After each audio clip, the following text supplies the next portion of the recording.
I haven't showed it to my children yet, but I'm gonna show you. Sorry. Upper teeth are gone. These are losing up. I have lost all of them.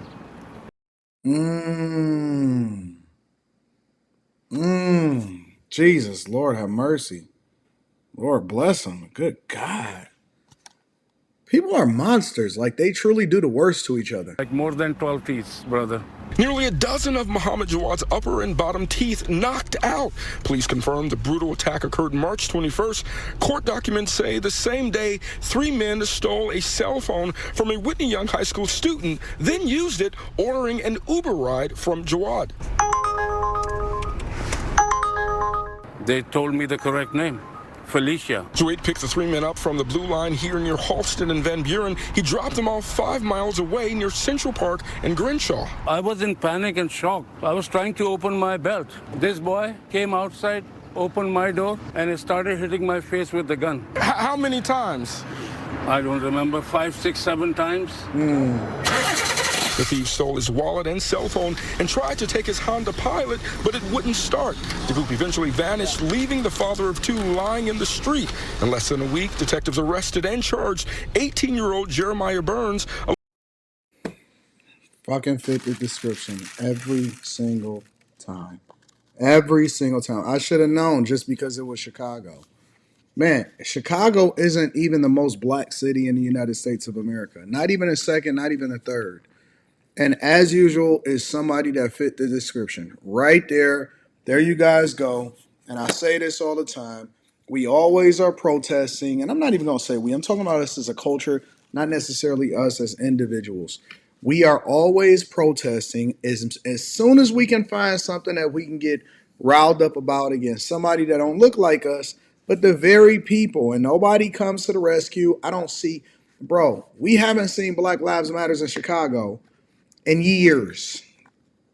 And it's supposed to be ground zero. We haven't seen Obama pull up in Chicago except for the check on his presidential library.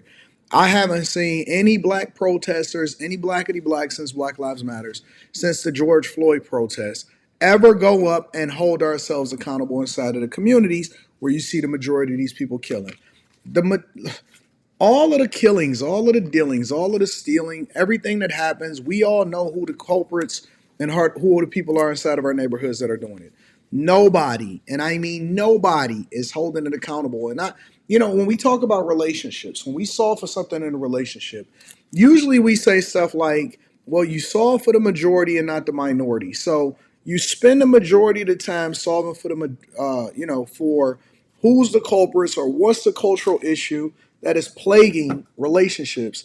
And so regardless of whether you're talking about single pregnancies, broken families, whatever it is, whatever issue that you're dealing with, you deal with, you know what I'm saying, with the majority, not the minority. So when I see what's happening to the people that are dying, the people that are going to prison, assaults, all of these things, if the majority of the crimes are perpetuated by a demographic, or even if you want to go outside of this particular incident, because it's not uncommon for Uber drivers to be assaulted. It's not uncommon for Uber drivers to get pistol whipped. It's not uncommon for police officers to get fired at. This is a norm. And how do I know this?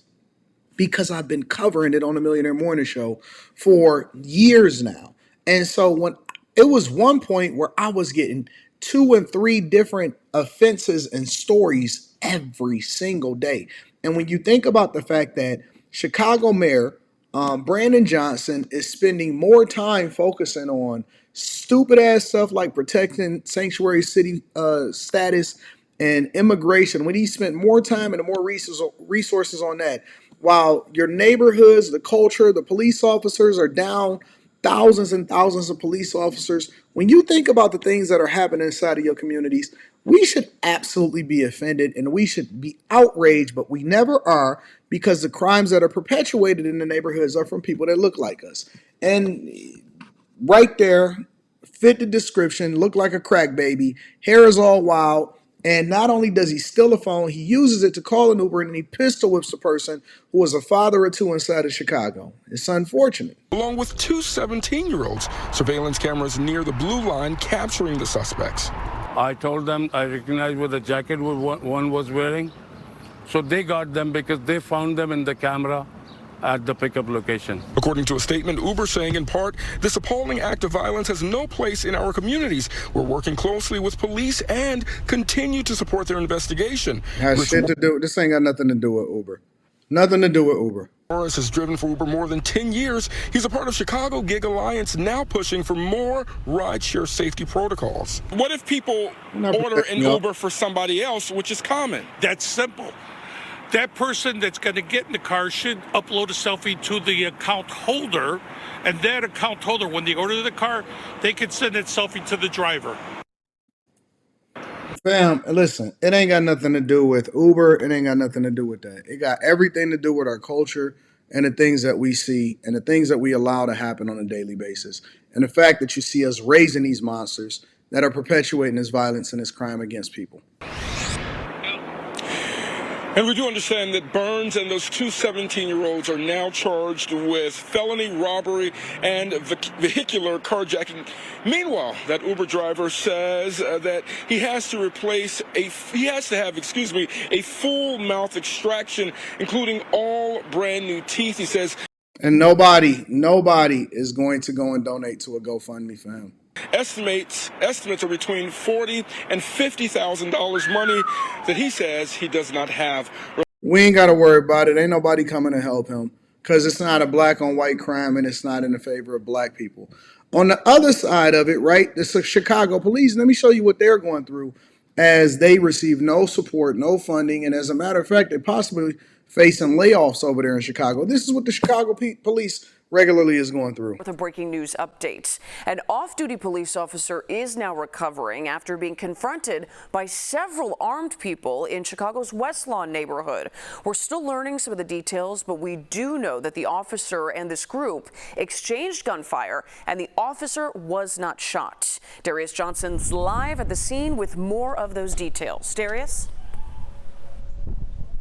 Hey there, Marie. Good morning to you. I can tell you for the last 6 hours, the Civilian Office of Police Accountability have been here investigating that officer-involved shooting. This after an off-duty officer and multiple suspects exchanged gunfire between one another here at the intersection of 67th Place and Hamlin in the West Lawn neighborhood. Take a look at the video that we've been able to gather since we've been on scene for the last 6 hours. Chicago police say just before 4:30 this morning, an off-duty officer was approached by multiple people and there was an exchange of gunfire. The suspects then hopped in a black sedan and left the scene going west, according to police scanner. That officer sustained a minor injury to his ear, according to police officials, and was transported to the hospital for treatment. Police have not said why these individuals approached the officer. However, one woman here who lives here on the block tells us she saw police on her block around 5 a.m. this morning and saw a window busted on her neighbor's vehicle. Since then, we've noticed several windows busted from 3 different cars, including one vehicle in front of that officer's home.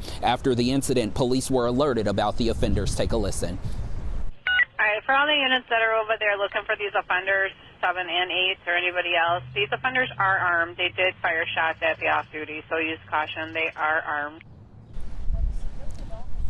Now, if you take a look back out here live this morning, you can still see officers standing in the middle of the street. There is an evidence marker lying right there next to that black pickup truck that also had its back window busted out. If you take a look to the right of your screen, you can now see that black Ford Bronco also with a missing back window as well, and you can see officers walking off the front porch of that off-duty officer's home. Again, the Civilian Office of Police Accountability, they are here investigating, and as a routine, this off-duty officer will be on administrative duties for at least 30 days.